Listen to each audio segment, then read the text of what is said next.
चले तब आपका जब पकेगा, और जब पकेगा तो आपको भी पक्का कर देगा, नहीं तो हम लोग अभी कच्चे कच्चा बने रहेंगे, कच्चे घड़े की तरह, कोई कीमत नहीं है। इसलिए पकाना है इस मंत्र को। मंत्र पक जाए तो आप भी पकेंगे, मंत्र सिद्ध हो जाए तो आपको भी सिद्ध कर देगा, आपके पास भी सिद्धियां आ जाएगी। एक चैतन्य महाप्रभु का एक सेवक था, वो इतना जप करते थे, इतना जप करते थे, अब न सबके घर में बाथरूम हो गया, लेट्रिन रूम हो गया। पहले सब खेत में जाते थे, तो भोरे भोर खेत में गए तो एक सेवक जो था उससे कट्टर दुश्मन के तरह मानता, तो उसने जाकर के चैतन्य महाप्रभु से जाकर के कहा कि प्रभु जी ये जो है बताइए, वहाँ पर टॉयलेट भी कर रहा था और नाम भी जप कर रहा था, तो नाम को खराब कर देगा। बताइए, वो गंदे अवस्था में भी नाम जपता। तो चैतन्य महाप्रभु कहते हैं क्या रे, तुम उस अवस्था में भी नाम जपते हो? कहा जी ऐसा मत करो, ऐसा नहीं जपना चाहिए। तो ठीक है, कोशिश करें। दूसरे दिन जब गए, जिसको जप नहीं करना है, ध्यान नहीं करना, दूसरे का दोष ही देखता है। दूसरे दिन वो सीआईडी के तरह लगे रहे, कब ये जाएगा कमंडल लोटा उठा के जंगल की ओर, इसके पीछे पीछे जाएगा। तो गया, उनके आने से पहले चैतन्य महाप्रभु से कहते हैं कि कल तो आपने इसको मना किया था जप करने के लिए, आज वो टॉयलेट भी कर रहा था और कुछ खा भी रहा। बुलाया और डांटा, क्या रे तुम टॉयलेट करते वक्त खा रहे थे कुछ? कहा गुरुदेव आपने जप करने के लिए मना किया और मेरा जो जी है ये मन ही नहीं रहा था, इसलिए मुंह में हाथ दे के जी को पकड़े होता, खा नहीं रहे। आपने बोला कि जप नहीं करना है, लेकिन मेरा जी मान नहीं रहा। जी को इतना अभ्यास हो गया है कि जी रुकता ही नहीं था, तो मुंह में हाथ डाल करके जी को पकड़े हुए थे। तो चैतन्य महाप्रभु बड़े खुश हुए, कहा ऐसे ही नाम जपना चाहिए। तुम टॉयलेट में हो और वहीं पर प्राण निकल जाता तब तो कहीं और चले जाएंगे भटक कर। का संसार में ऐसा कोई अवस्था नहीं है कि जब नाम न जपा जाए। संसार में चाहे जिस अवस्था में रहे, इसमें नहाने धोने का कोई मतलब नहीं। जैसे हालत में है नाम को जपते रहे। नाम कभी अपवित्र होने वाला नहीं है। जब आपके घर में पंडित आता है तो क्या करते? ओम पवित्र पवित्रो वा सर्वावस्थागतोपि वा यह स्मरेत पुंडरीकाक्ष। जल से वो छिटा देते हैं, पवित्र हो गए तुम। लेकिन मंत्र क्या कह रहा है कि चाहे आप और पवित्र अवस्था में रहें कि पवित्र अवस्था में रहें, सदैव परमात्मा का नाम जपते रहें। नाम जपने से ही पवित्र होंगे, पानी के छींटा लेने से नहीं होगा कि गंगा जल का छींटा ले लिए पवित्र हो गए। का नाम आपको पवित्र करेगा, नाम आपकी जिह्वा को पवित्र रखेगा। तो नाम इतना जपना चाहिए कि नाम आपका बिल्कुल पक करके सिद्ध हो जाए और आपको भी सिद्ध कर दे। जैसे मकई है, गेहूं है, उसको एक बार जब आप भूंज देते हैं तब वो दोबारा जमीन में नहीं लगता, अंकुरित नहीं होता है। का उसी तरह अपनी वासनाओं को भी भूंज डालें, अपने आप को पका डालें, तो फिर जीवन में विपत्ति नहीं होती है। का संपदो नैव संपदः विपदो नैव विपत्। का संपदो नैव संपदः, संपत्ति संपत्ति नहीं है और विपत्ति विपत्ति नहीं है। का विपत्ति कब है? विपदो हरि स्मृति। का विपत्ति कब है? जब हम परमात्मा का विस्मरण कर दें। विपदो हरि विस्मृति, असंपदो हरि स्मृति। का संपत्ति क्या है? का संपत्ति है कि जब हम नाम जप रहे होते हैं। हमारे संत समाज में कहते हैं कि करोड़पति कौन है दुनिया में? तो इधर तो कहेंगे कि जिसके बैंक में बैलेंस है 1 लाख वही लाखपति। लेकिन संत जन कहते हैं कि जिसने 1 लाख बार मंत्र का जाप कर लिया है वह लाखपति। जिसने 1 करोड़ बार मंत्र जप लिया वो करोड़पति। इसलिए कबीर साहब कहते हैं कि शीश चढ़ाए पोटली ले जात न देखा को, कबीर शोधन संचिए जो आगे को। हम संसार में धन तो कमा रहे हैं, लेकिन ये धन हम शीश पर नहीं ले जा पाए। जो हमारे संग में जाएगा वो है नाम धन। पायो जी मैंने नाम रतन धन पायो। नाम आपको मिल गया है, इसको आपको बढ़ाना है। जितना जपेंगे उतना बढ़ेगा, उतना आपके पास पूंजी बढ़ेगी और उसी पूंजी के आधार पर आपको टिकट मिलेगा कि आप नरक में जाएंगे, मोक्ष में जाएंगे। पूंजी रहेगा तब ना, उसी पूंजी के आधार पर। इसीलिए यह नाम आपका रक्षक है, नाम आपका पहरेदार है, आपकी पहरेदारी करता है। सीता मैया लंका में अकेली, वहां कोई है? अकेली है, सुकुमारी है, राजकुमारी है, बैठी हुई है एक वस्त्र में। चारों तरफ से राक्षसियां घेरी हुई है, हाथ में तलवार है, धमका रही है सब बार बार कि तुम रावण से विवाह कर लो। रावण भी धमकाने आता है बार बार कि तुम मान जाओ, मैं तुमको अपना पटरानी बना लेंगे। सीता महारानी चुपचाप नाम जपती है। नाम पहाड़ो दिवस निशि, दिन रात नाम जप कर रहे हैं और वही नाम जप उसकी रक्षा की। 10 महीने तक रावण के घर में रही, अकेली स्त्री। उसका कुछ बिगाड़ पाया रावण? कोई उसका कुछ बिगाड़ पाए? हनुमान जी जब सीता मैया के खोज करके आए तो भगवान राम पूछते हैं कि हे हनुमान, सीता जी तो मर गई होगी। नहीं प्रभु, आप ऐसा क्यों बोलते हैं?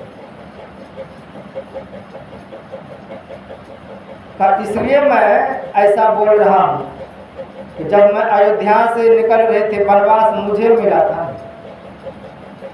अयोध्या से जब मैं निकल रहा था वनवास के लिए तो सीता जी को बहुत समझाया कि मत चलो वन में, तुम यहीं रहो, माँ बाप की सेवा करो। लेकिन उसने ऐसा बात हमको कह दिया कि लाना पड़ा। हे नाथ, अगर हमको आप नहीं ले जाएंगे यहाँ से संग में तो आपको 14-15 दिन इसी अयोध्या में ठहरना पड़ेगा। कारण ये है कि आप जैसे मुझे छोड़ करके निकलेंगे, आपके पीछे मेरा प्राण भी निकल जाएगा, मैं मर जाऊंगी। जब मैं मर जाऊंगी तो मेरे देह का संस्कार करना पड़ेगा, श्राद्ध करना पड़ेगा, फिर यही आपको झंझट पालना पड़ेगा। और आदेश है कि प्रातः होते ही आप वन गमन कीजिए। क्या करेंगे, ले जाएंगे कि छोड़ेंगे? तो भगवान राम ने विचार के इस लफड़ा से अच्छा लेते चलो। तो कहा जो सीता एक दिन भी हमसे बिछुड़ करके नहीं रहना चाहती थी, वो 10 महीना कैसे रह गई? कैसे विपत्ति में होगी, कैसा दुख होगा? तो हनुमान जी महाराज कहते हैं, कहा हनुमंत विपत्ति प्रभु सोई, जब तब सुमरन भजन न हो। हनुमान जी महाराज कहते हैं, प्रभु विपत्ति जीवन में तभी आती है जब हमारा भजन छूट जाता है, जब हमारा सुमरन छूट जाता तो विपत्ति आती है। भजन सुमरन होता रहे तो आता हुआ विपत्ति भी टल जाए। तो विपत्ति आने का कारण क्या है? हम भजन छोड़ देते हैं, सुमरन छोड़ देते हैं, ध्यान छोड़ देते हैं, इसीलिए जीवन में विपत्ति आती है। सीता मैया जब राम जी के समीप थे तो राम जी को छोड़ करके चाहना किसकी की कि हमको सोने का हिरण मिल जाए। राम को छोड़ करके हिरण, इसलिए रहीम कवि कहते हैं कि राम न जाते हिरण संग असिया न रावण साथ। अगर सोने के हिरण लाने नहीं जाते तो राम से बिछोड़ नहीं होता। राम के सामने रह करके राम से मांग कर दिया कि हमको वो चीज़ चाहिए, और उसी चाहना में आज सीता जी चलो एक सोने का हिरण क्या करोगे, और सोने के खदान में चले जाओ सीधे। तो सोने के उस लंका में पहुंच गई एक सोने की लालसा को लेकर, और वहां सोना ही सोना है, लेकिन सीता महारानी सो नहीं रही। वहां सोने के घर में वो बेचैन है, तो क्या कर रही है, नाम का जप कर रही है दिन रात। तो सोती नहीं है, राक्षसियां लोग सोने नहीं दे, वो बैठी रहती और बैठ करके अखंड नाम का जप करती। नाम पहाड़ू दिवस निशी। हनुमान जी कहते हैं कि प्रभु वो सतत आपका ही नाम जपती रहती है। ध्यान कपाट तुम्हार, नाम जप के बाद है ध्यान की बात, तो वो ध्यान करती रहती है और आपका नाम जपती रहती है। लोचन निज पद जंत्रित प्राण जाय के ही बात। का सीता महारानी कैसे मरे, कौन उसको मारने के लिए आएगा। का नाम 2 अक्षर का है, अल्प अक्षर के हमारे नाम है। नाम पहाड़ दिवस, तो कहा वो जो नाम है पहरेदार है। कैसा पहरेदार है, का प्रभु यमराज अगर किसी का प्राण लेने के लिए आए तो नाम चारों तरफ पहरा दे रहा है, प्राण उसको लेकर के कैसे जाएंगे, यमराज को सटने नहीं देगा ये नाम। शंकराचार्य जी महाराज कहते हैं भगवत गीता किंचित धीता, गंगा जल लवकनिका पीता, शक्रदपीन मुरारी समर्चा, क्रियते तस यमीन न चर्चा। का जो नाम का जाप करता रहेगा यमराज उसकी चर्चा तक नहीं करेगा कि फल व्यक्ति को ले जाए। उनके डायरी से आपका नाम कट जाएगा, वो ले नहीं जा सकता है, ऊपर से ही कट जाएगा, वो भरता है उसको छोड़ो। ये नाम का प्रभाव है। क्रियते तस यमीन न चर्चा, आपकी चर्चा यमलोक में नहीं होगा कि फलना माता को ले आना है, तो फलना बाबू को जाकर उठा के ले जाओ। यमराज के खाता से नाम वहीं से विलय हो जाता है। क्रियते तस यमीन न चर्चा, का जो नाम का जाप करेगा उसकी यमराज चर्चा तक नहीं करेंगे। तो का यमराज उसके पास जाएगा कैसे, नहीं जाएगा। तो का नाम पहाड़ दिवस निशी, पहरा दे रहा है बाहर में, एक नाम बाहर में पहरा दे रहा है कि यमराज इसके पास सट्टे नहीं अगर आ दी जाए, सट्टे नहीं, एक भीतर से पहरा दे रहा है कि प्राण बाहर ना आए। नाम जब सिद्ध होगा, नाम जब जप करेंगे ताकि प्राण को पकड़े रहेगा, उसी जप के साथ आपका प्राण भी चलेगा, उसी जप के साथ आपका सांस भी चलेगा। सांस सांस सुमरो गोविंद, गुरु नानक देव जी महाराज कहते। तो आपके प्राण को बाहर नहीं निकलने देगा, यमराज को भीतर घुसने नहीं देगा, तो भला आदमी मरेगा कैसे, कैसे जाएगा उसके पास। एक ऋषि हुए, वह ऋषि भगवान शिव का तपस्या किया कि हमको कम से कम एक पुत्र चाहिए। और कैसा पुत्र चाहिए, क्या तुम्हारे भाग में पुत्र नहीं है, का महाराज मैं सिर्फ पुत्रवान बनना चाहता, का दुर्गुणों से भरा हुआ एक पुत्र होगा जो 100 वर्ष जिएगा, एक बिल्कुल सदाचारी बिल्कुल तपस्वी भक्त बनेगा, लेकिन वह 12 वर्ष जिएगा। का महाराज हमको अल्प आयु वाला ही पुत्र दे दीजिए जो अच्छा हो। वह जब बालक दिया भगवान शिव ने, उसका नाम रखा मारकंडे। ज्यों ज्यों बालक बड़ा होता जाए त्यों त्यों पिता को चिंता कि मेरा बेटा मर जाएगा, मेरा बेटा जैसे 12 वर्ष होगा मर जाएगा। तो देखा कि अब 12वां महीना घुसने वाला है, 12वां साल, तो सोचा कि बेटा मरे मेरे सामने से पहले मैं ही मर जाता। मन में विचार किया कि जाता हूँ पहाड़ पर से कूद जाऊंगा नदी में, अपना शरीर त्याग देंगे। नारद ऋषि आए, मारकंडे को समझाया कि देखो तुम्हारे पिताजी मरने के लिए जा रहे हैं, मरने के लिए जा रहे हैं, जाओ उसको बचा करके लाओ। तो बचा सब चीज बता दिए, तुम्हारे पिताजी क्यों मरने के लिए गए हैं। पिताजी को छलांग लगाने वाले थे, वहां से बचा करके लाया और बचा के ला के कहते हैं पिताजी आप क्यों मरना चाहते हैं। ताकि मैं अल्पायु हूँ इसीलिए। भगवान के नाम जपने से सब ठीक होगा।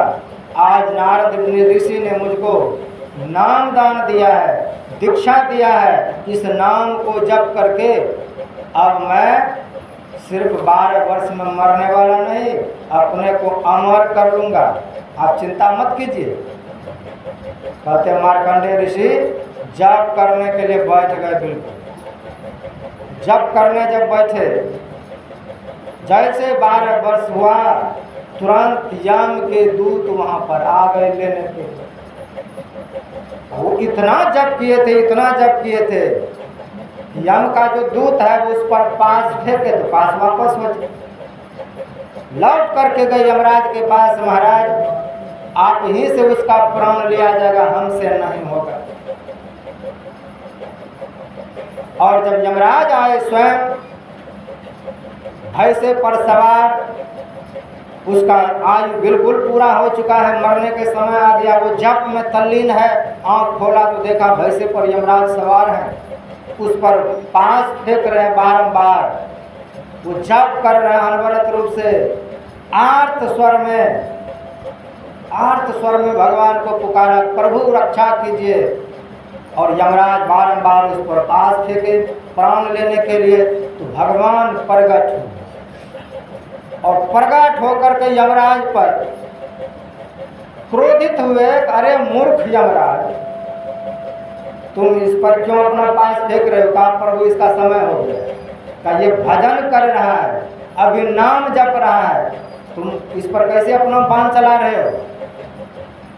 तो यमराज पूछते हैं प्रभु अब कब आना है। अब तुमको कभी नहीं आना है इसके पास, दोबारा इसके पास आना ही नहीं। वो मार्कंडेय जी इतने बड़े महान ऋषि हुए जिसने प्रलय काल में भगवान के दिव्य वपु का दर्शन किया। तो नाम क्या है, यमराज को आपसे दूरी बना करके रखेगा, यमराज आपकी चर्चा नहीं करेगा। तो का नाम पहाड़ो दिवस निशि ध्यान कपाट तुम्हार, लोचन निज पद जंत्रित प्राण जाय के ही बाट। का प्राण जाएगा कैसे। इसलिए नाम का प्रताप है, नाम की महिमा है, इसलिए जी पर नाम सदैव रखिए। जी पर खैनी गुटका रखने से अच्छा है, गाली गलौज रखने से अच्छा है, तो गुरु महाराज का नाम रखिए और सतत इसको जपने का प्रयास कीजिए कि नाम हमारा स्टार्ट हो, नाम हमारा जीवित हो जाए, नाम हमारा चैतन्य हो जाए। अभी आपका चैतन्य नहीं है, बिल्कुल पड़ा हुआ है, जब से दीक्षा लिए हम धरा हुआ नाम। तो इसको जीवित कीजिए, जिंदा कीजिए। जिंदा तभी होगा जब इसमें रोज इसको चालू करेंगे। चालू करते करते जैसे स्टार्ट हो गया तो फिर यह मंत्र ही आपका त्राण करेगा। इसलिए सतत मंत्र का जाप होना चाहिए। हम लोग पाठ में क्या सुन रहे थे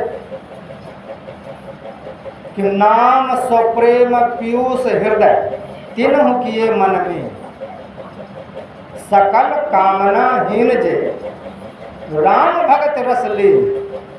कहा जो साधक संपूर्ण कामनाओं से हीन हो जाता है, कोई भी कामना नहीं रखता है, वैसे नाम जप करने वाले का कोई कामना अधूरा नहीं रहे।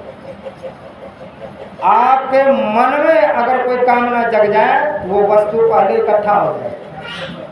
आपके मन में हो गुरु महाराज ये काम मेरा हो जाता है, अगर आप जाप करते हैं, ध्यान करते हैं, तो आपको पता नहीं लगेगा वो काम हो जाएगा।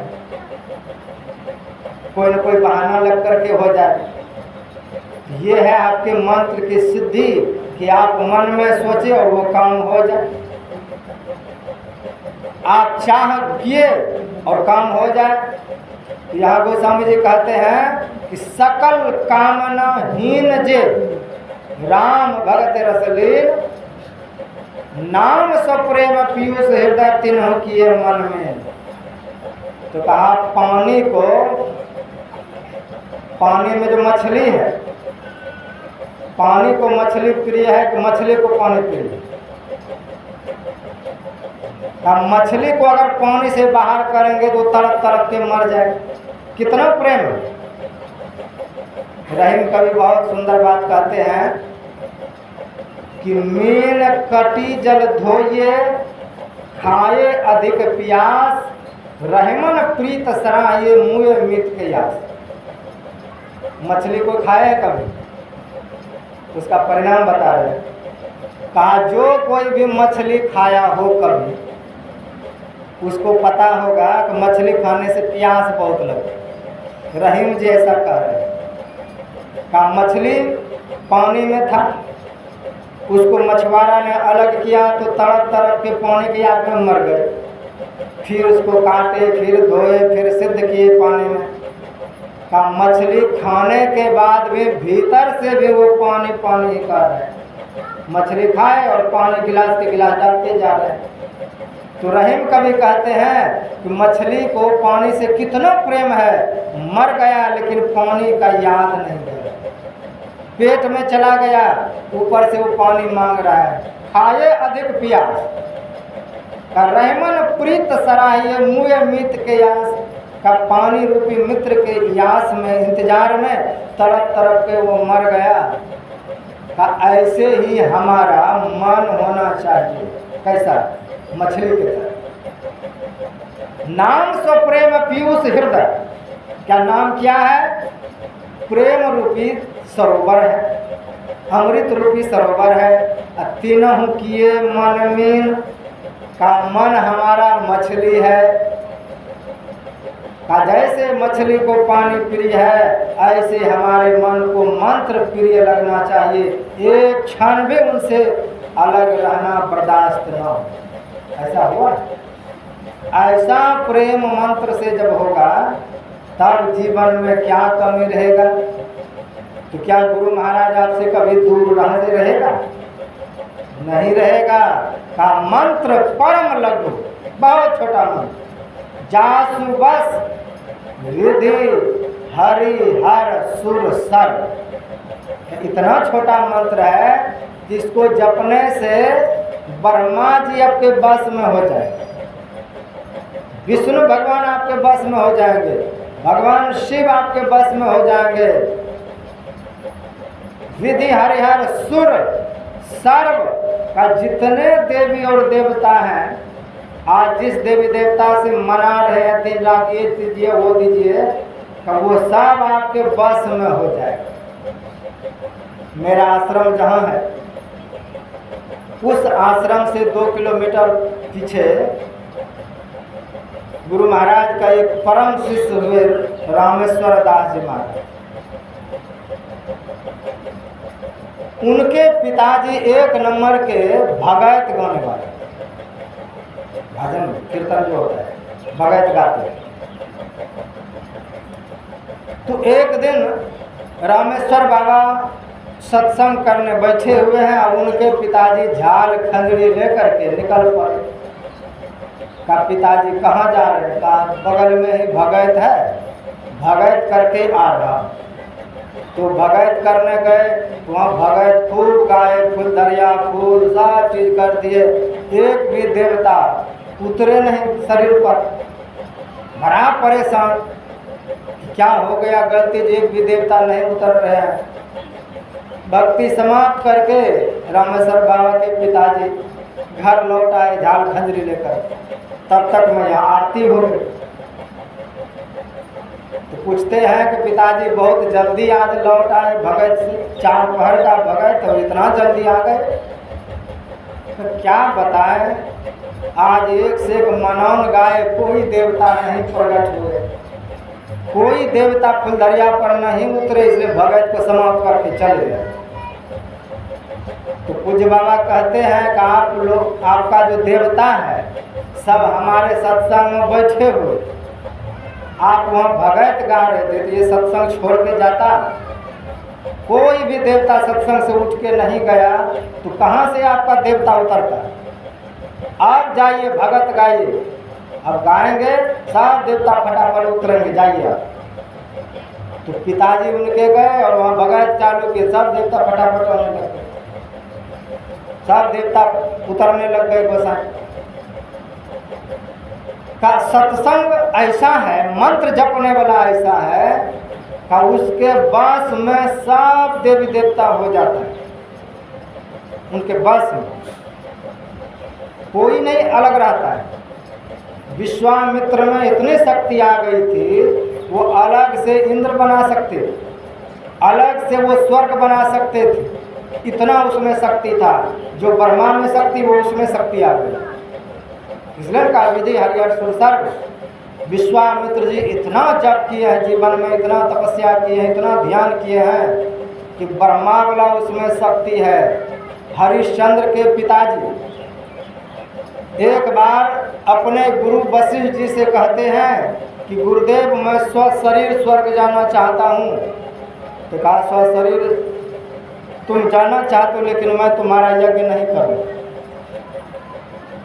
तो वह जानते थे कि मेरे गुरुजी का लड़ाई चलता है विश्वामित्र से।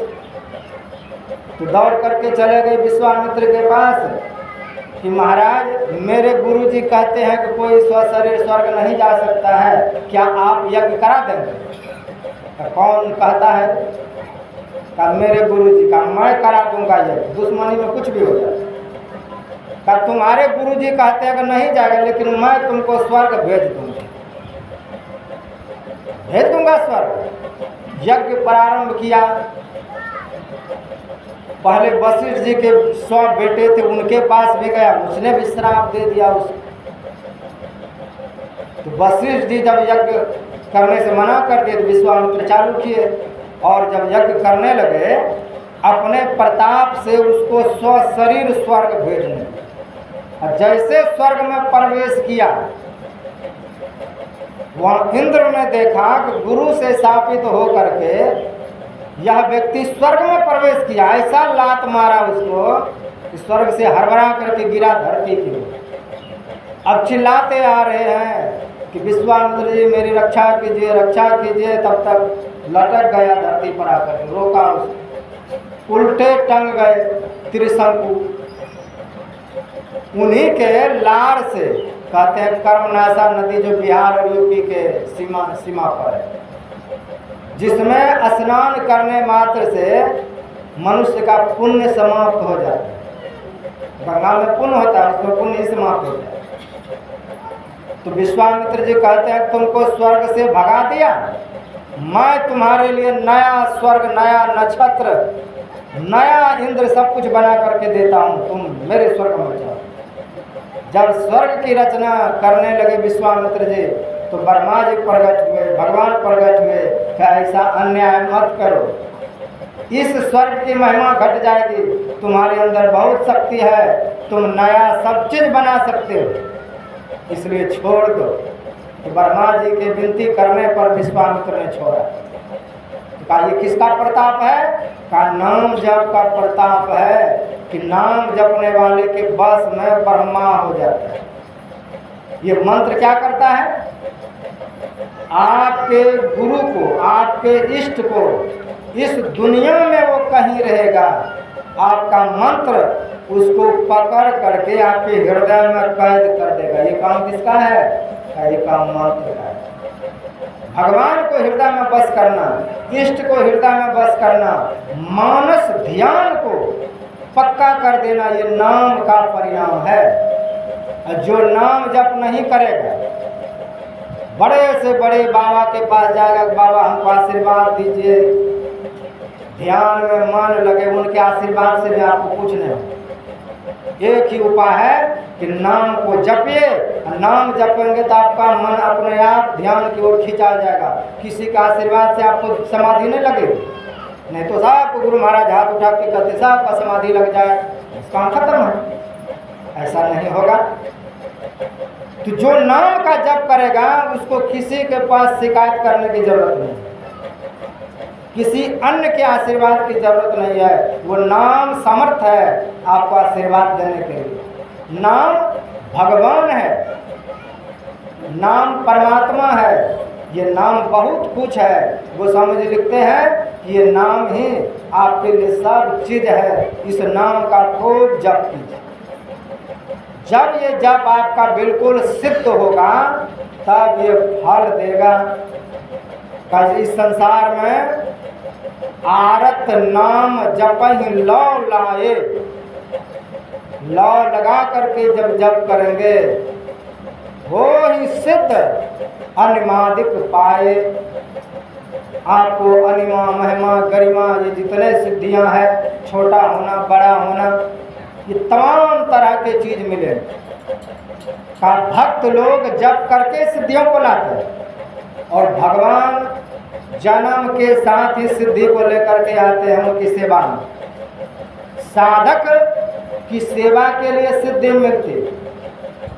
अब भगवान जन्म से इन सिद्धियों को लेकर के आते हैं। भगवान श्री कृष्ण जब मात्र 2 वर्ष के रहे होंगे और वो माता यशोदा के दुग्ध पान कर गए, उसी समय कंस ने उसके लिए एक राक्षस को भेजा कि जाओ उसको मार करके ले जाओ। जैसे गर्मी के दिन में बिंडो घूमता है ना, धूल धक्कड़ लकड़ी कपड़ा सब आकाश में उड़ने लगता है, घूमना जो होता है बिंडो का, वही बिंडो के रूप में बहुत ऊंचा घूमते हुए आ रहा है। भगवान ने देख लिया कि अगर मैं माँ की गोद में रहा तो मेरी माँ को भी ये उठा करके ले जाएगा, माँ को तकलीफ होगी। इसलिए भगवान क्या करते हैं, माँ को कह नहीं सकते हैं कि माँ हमको गोद से नीचे उतार दो, तो वो दूध पी रहे। इसलिए भगवान यहाँ पर सिद्धि का प्रयोग किया है और अपना धीरे धीरे वजन इतना बढ़ा दिए कि माता यशोदा को लगा कि मेरा लाला आज कितना दूध पी लिया, वजन बढ़ गया। इतना वजन बढ़ा दिए कि गोद से नीचे गिर गए भगवान। यशोदा मैया दौड़ करके पलना लाने के लिए घर गई और तब तक वो घूमना आया, घूमते हुए उस कृष्ण को उठा करके आकाश में लेके चला गया। 100 योजन आकाश की ओर जब ले गए तो भगवान बिल्कुल हल्के हो गए, तुम जहाँ तक ले जाना चाहते हो ले चलो। वहीं से भगवान श्री कृष्ण पूरे वृंदावन मथुरा का दर्शन कर लिया कि किसका घर कहाँ पर है। अब वह चाहता है कि मैं इसको उठा करके कंस के यहाँ ले जाऊं तो कंस हमको पारितोषिक देगा। तो जैसे वह थोड़ा सा हिला कि हम मथुरा की तरफ बढ़ेंगे, भगवान उसका गट्टा पकड़ा जोर से जब गट्टा पकड़ा और धीरे धीरे अपना वजन बढ़ाया। वजन जब बढ़ाया तो उसके मन में भाव ये जग गया, कहीं मैं नंद बाबा के आंगन का पत्थर तो नहीं उठा के ले आया। भक्तों में अगर प्रेम हो जाए तो पत्थर में उसको भगवान दिखने लगता है, मूर्ति में तस्वीर में भगवान दिखने लगता है। और उसको भगवान में आज पत्थर दिखने लग गया। अंतमति सो गति, भगवान उसका कंठ दबाते हुए इतना वजन फिर बढ़ाया तो वहाँ से लेकर के उसको कूदा और उसी पत्थर पे दे मारा, मर गए। तो ये है सिद्धियाँ। वजन बढ़ाना, वजन घटाना, आकाश में उड़ना, पानी पर चलना, गुप्त रूप से प्रकट हो जाना, सूक्ष्म शरीर धारण करना, विशाल शरीर धारण करना, तो ये सब सिद्धियां भक्तों में आ जाता है। कहीं पर है, कहीं की बात को देख लेना, कहीं की बात को सुन लेना, ये ध्यान की बात।